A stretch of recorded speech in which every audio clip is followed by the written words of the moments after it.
I'm Dave Shields, coming to you from Indianapolis, Indiana, and Kenosis Counseling Center. I'm here to talk to you today about stigma and mental health. And I'm going to define stigma for you, and I'm going to talk about the three types of stigma. And so we're going to get started here with stigma is a mark of disgrace associated with a particular circumstance, quality, or person. There's three types of stigma, and I'm going to go over each one of those with you. First is perceived stigma.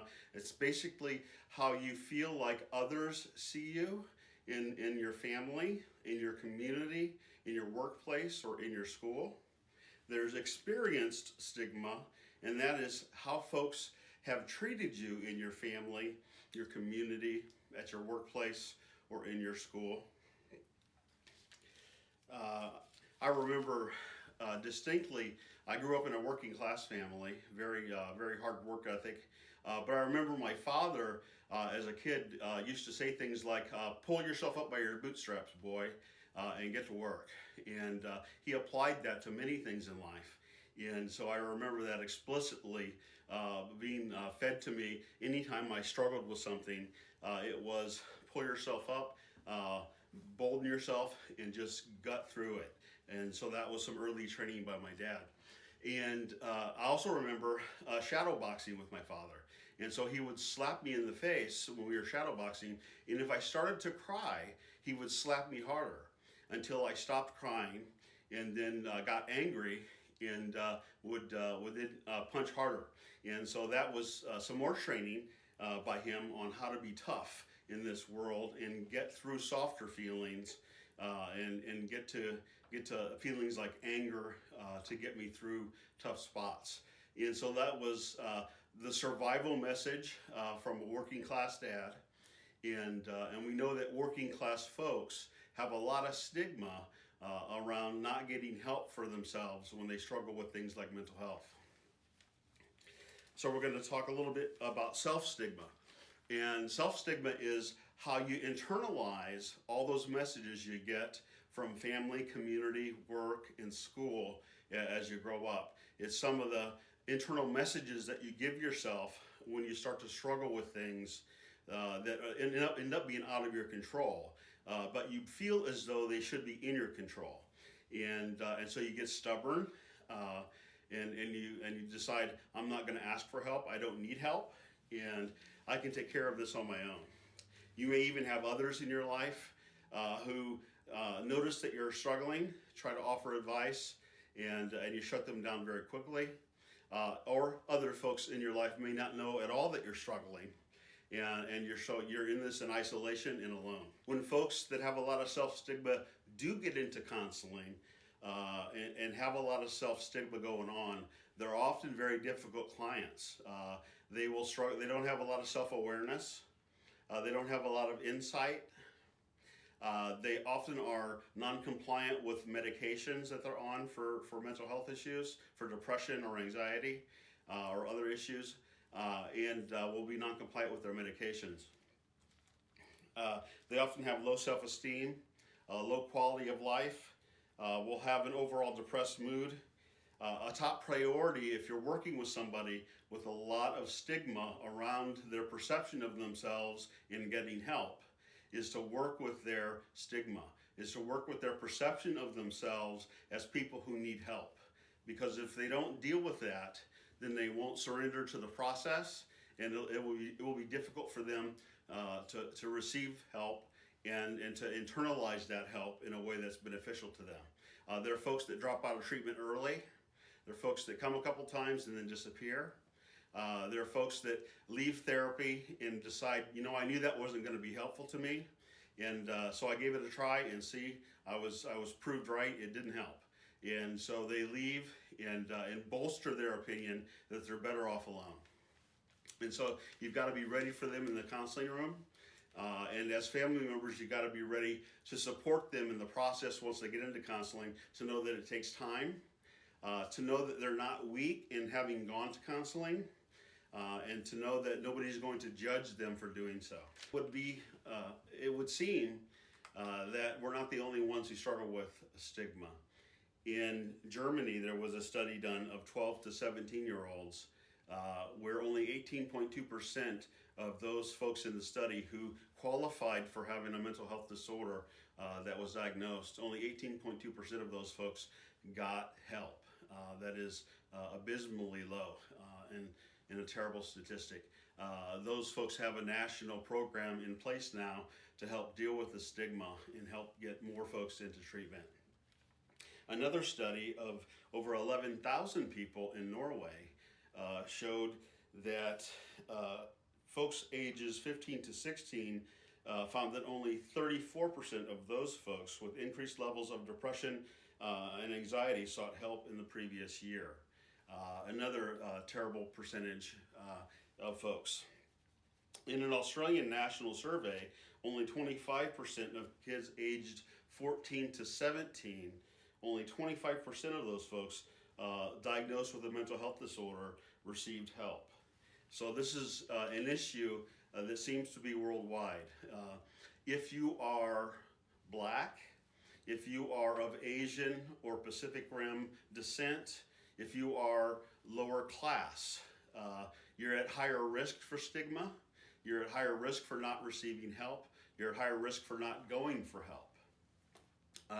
If you are male, you're also at higher risk for not going for help. Females more often will go for help, but still struggle with stigma as well. 2 out of 3 depression sufferers will not go for help. And so we have a long ways to go here in the United States. I know there have been more folks that have come out, popular folks, famous folks, who have come out here in the last couple of years and shared their story. And you'll see some of those folks popping up on this video as I go throughout talking to you today.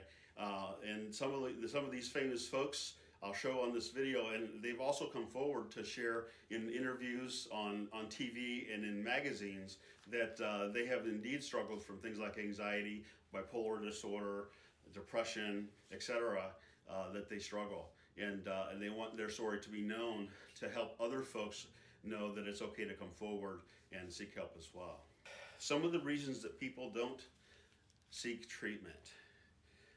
They have a lack of perceived needs. So folks that are struggling with with depression or anxiety or bipolar disorder or any of the mental health disorders across the spectrum won't know that they need help because they don't have the proper education. I know we've been working harder nationally on TV with programs, etc., to get more education out there in school settings, in college settings, in the workplace.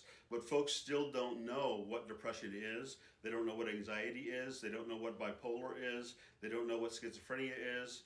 And so there's still a lack of knowledge that is out there. And so sometimes folks just don't know what they're suffering from. They just know that something isn't right. And so they don't seek treatment because they don't know that anything is wrong outside of the fact that they're struggling in some ways. Also, folks have a skepticism about counseling. They feel, and that's also based on a lack of knowledge. It's based on watching too much TV. And so they feel like therapists just sit there and listen. They have no idea what happens inside the therapy room nowadays. Therapists are engaged. They're still good listeners. However, there's a lot of things that go on in the therapy session now that's very engaging, very didactic, that happens in conversation, that's very challenging in sessions, that really empowering in sessions where therapists help clients to move to a level of education, onto a level of understanding, onto a level of challenging belief systems, and challenging to move to the next level in empowerment and living a life that is very satisfactory from a life that was very much in the doldrums. And so there's a lack of understanding and a skepticism about counseling based on misunderstanding about counseling. Or maybe they gave it a go once and didn't give it enough time. Or maybe they had a misfit. Sometimes you go to see a therapist and they're not the right fit, and you decide all of counseling must be like this, and you leave and never give it another try. And so there's some work there to do on having some faith, giving therapy another try, or giving therapy a try in the first instance.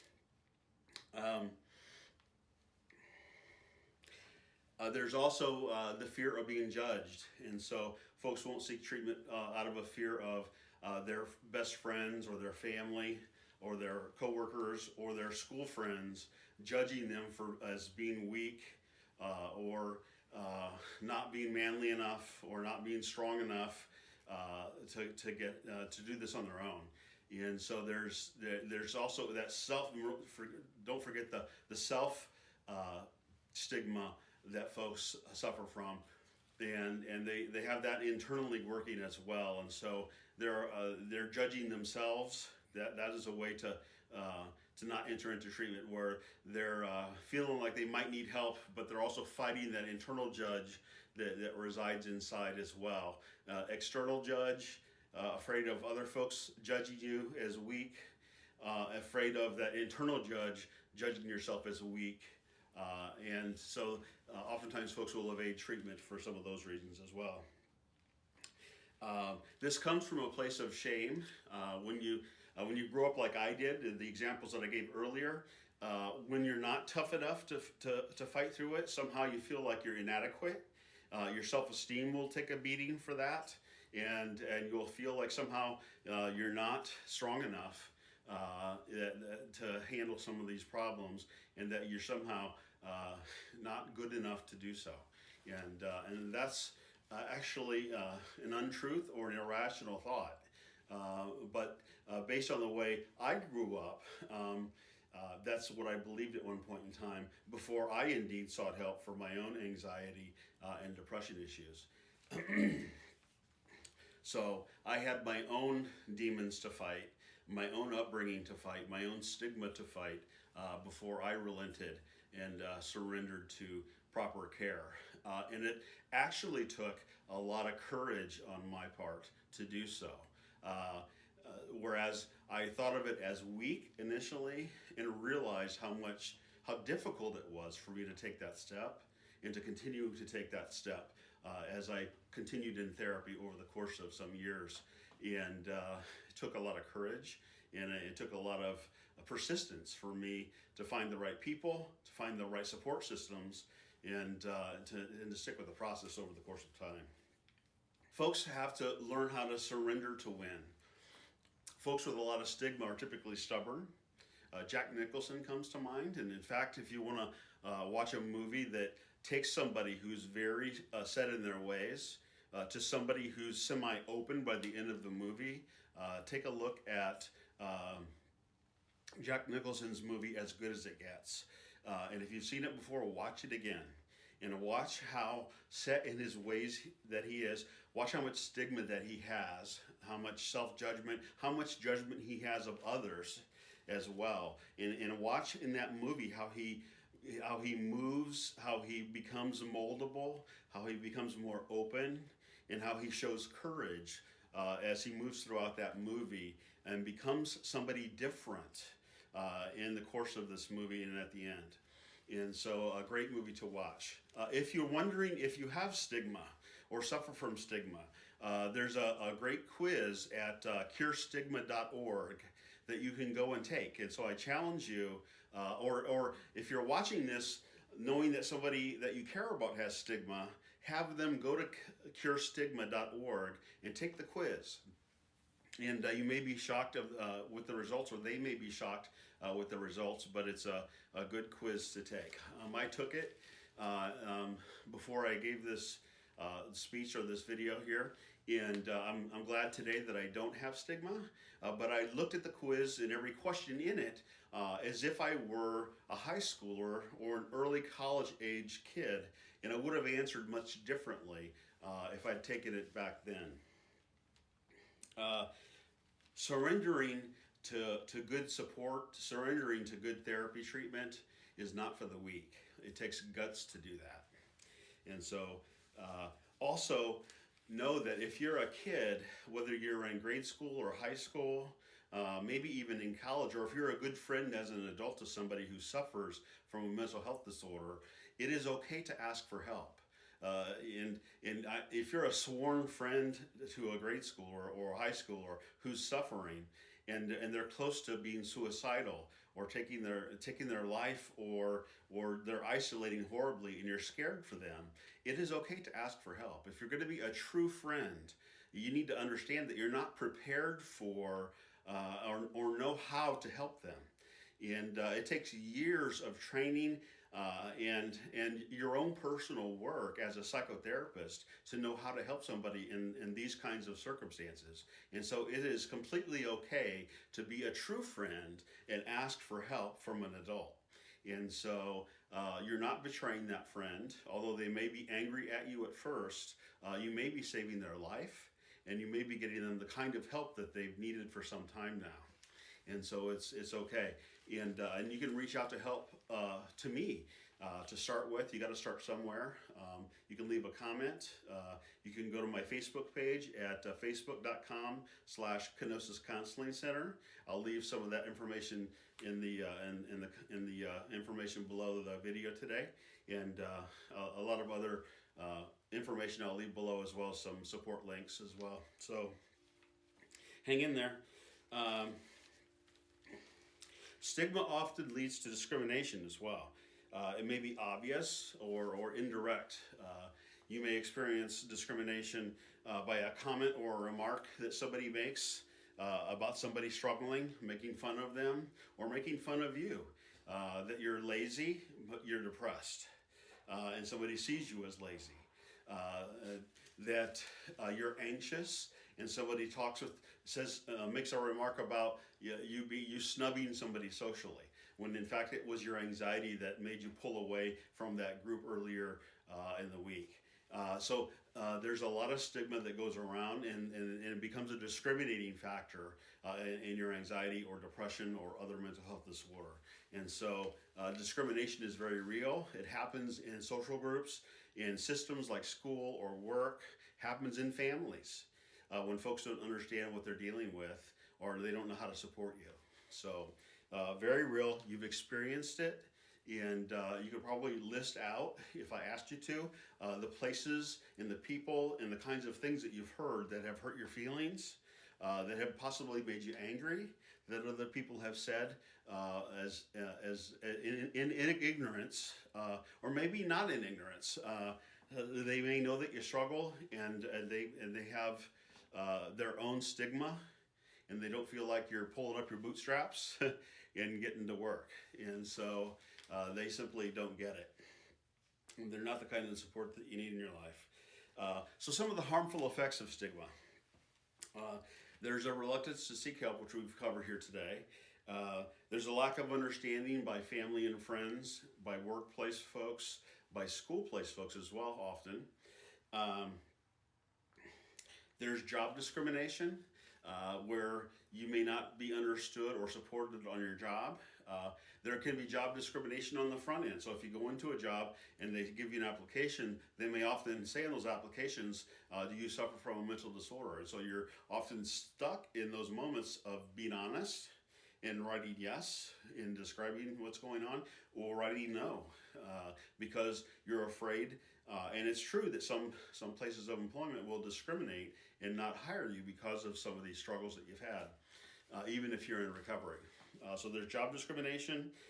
There's schools that will hesitate on inviting you into their school system if you struggle with a mental health disorder, and so that's not fair.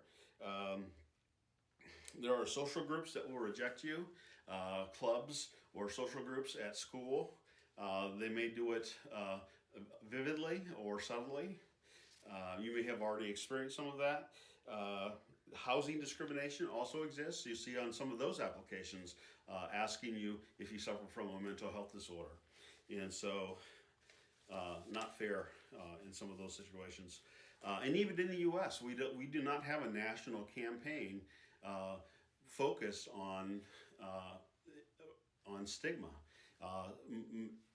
4 out of the 5 other largest countries do have national stigma campaigns that have made a difference in the number of folks who've been able to seek and secure treatment. Now, NAMI, the National Alliance for the Mentally Ill, does have a national program. They have support groups that they sponsor. You can check into some of those. They also have online resources for you to access as well. So how to deal with self-stigma. It's really important to have peer support, so to have other folks around you that both understand what you're dealing with.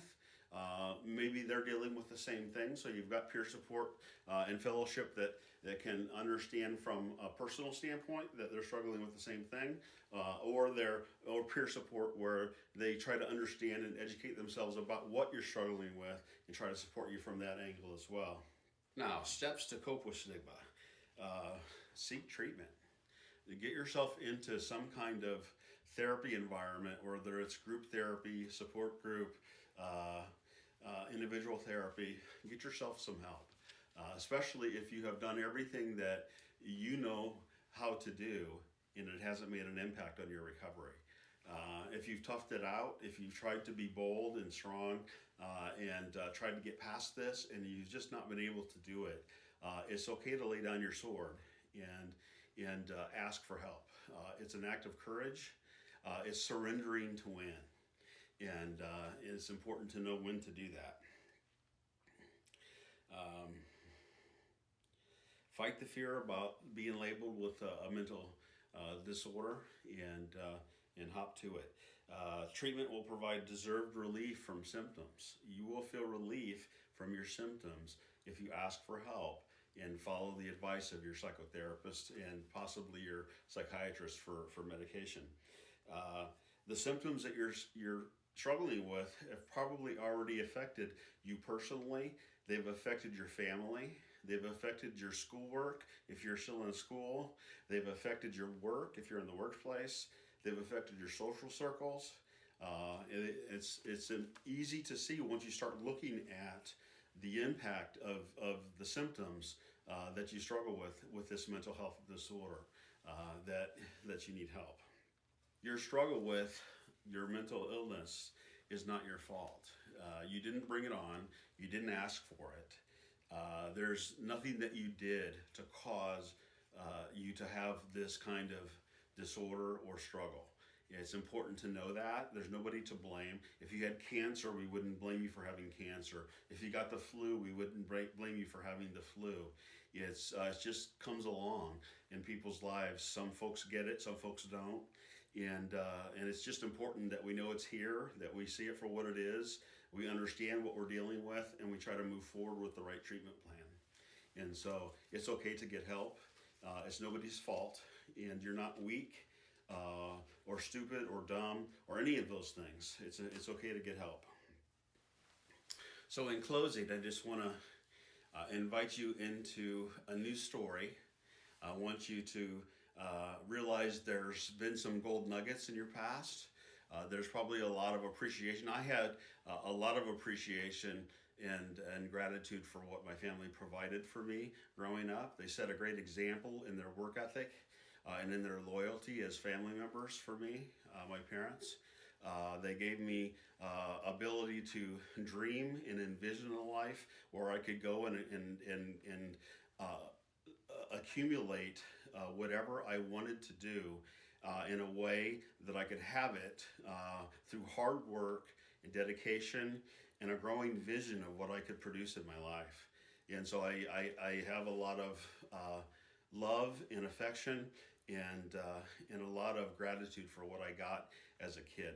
But there were some things that I got as a kid and in my school system growing up as a kid and even through college that was not good, that had to be changed in me, that produced stigma, that prevented me from growing, that prevented me from getting help and growing as a man, prevented me from growing as a man and made me stubborn, made me isolated. And when anxiety and depression came along and took me, made it difficult for me to know what I was struggling with, to know how to deal with those things. And so I was ever so grateful that I broke down enough and surrendered enough to invite help in, initially feeling weak for doing it, eventually rejecting myself for doing it. But I turned that around and realized that it was that it did take courage to do so. That it was making me stronger as I learned and educated myself. It was making me bolder as I took risks in building a new support system, new friends, and allowing those friends to see who I was, both the great qualities that I possessed, as well as some transparency in what I struggled with. And so today I'm a psychotherapist of 32 years and a certified life coach. I've helped thousands of people in my time, and I also share my story. And so you don't find that often amongst other psychotherapists, but I know even psychotherapists, the helpers of people, have their own crosses to bear and struggles to win. And so my message to you is you're worth it. It's important to live your best life. And if you're struggling with a mental health disorder, it's impossible to do so until you take this dragon by his throat and slay him. And you may only be able to do that if you surrender to win. And I know you can do that. I know you deserve the help that you need, and you can ask for it starting today. So you can reach us at kenosiscenter.com. I'll have that below. You can access us. We do video counseling, we do phone counseling, and we do live counseling. And so we're here to help you if you need it. If you'd rather go somewhere else or you live somewhere else outside of Indianapolis, Indiana, we're happy to help you get connected to somebody somewhere. And we just want you to get the help that you need. If you're a caretaker or you love somebody who's struggling with stigma, give us a call, and we'll help you through it. And you may need counseling yourself to prepare to help somebody that you love. We have worked a lot with caregivers or loved ones that love somebody who's struggling, and so it may be your turn to get some of the support that you need to help a person that you care for. And so this is all for today. God bless.